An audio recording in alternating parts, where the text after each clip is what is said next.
You start at hog killing time when it's clear and cold, really cold. You put up your hams and bacon and sausage, and you're left with this, the fat. At one time, it may have been more valuable than the meat, because it was not only used to cook just about everything, hog fat was used to make what no close family could do without for very long, homemade soap. Did you see your mama make this? Many times.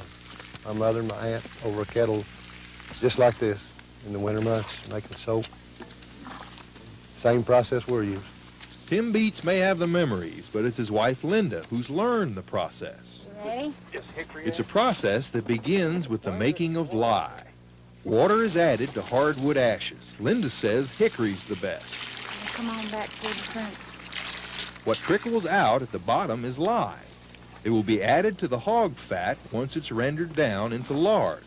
The combination of the lye with the lard makes soap. Rendering the fat gives us a fringe benefit of soap making, cracklins. They'll end up in crackling cornbread before the day's through. Is there anything you can't use out of that pig?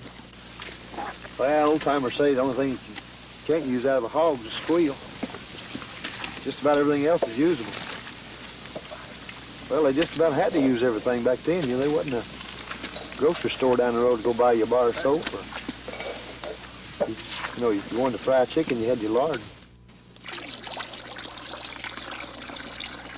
Why is it turning like that? It's a reaction of the alkali in the lye we've dripped off with the fat. It'll start becoming kind of like pudding. It'll get like pudding, and then it just gets thicker and thicker as you stir.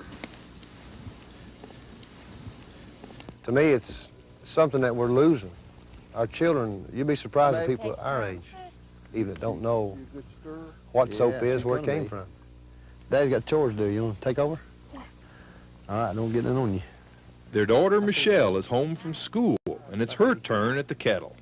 Once you start making soap, you can't stop or the batch will be ruined.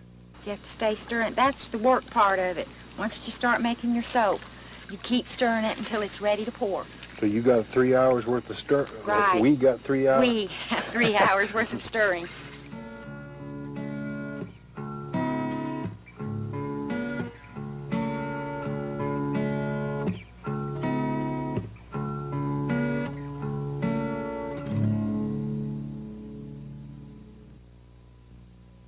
Well, when it gets to pudding stage, and what we call pouring it, that's where I'll dip it out of the kettle into this wooden mold. You cut this like brownies? Yeah, just like brownies. In a day, this batch will become hard enough to make into cakes. Linda says if you wait 2 weeks before you use it, lye soap won't burn your skin. And there's one good thing about it. You won't have to worry about breaking out in a rash or being allergic to it because of some kind of chemical or perfume that's been put in it. It doesn't smell at all. I wish I could say the same for this. This is a hog bladder. Blow it up, and you've got a ball. On the old family farm, it was the only ball the children had to play with. It's proof that nothing on that hog was wasted, and it really makes you appreciate a good bar of homemade soap. For the Heartland series, I'm Bill Landry.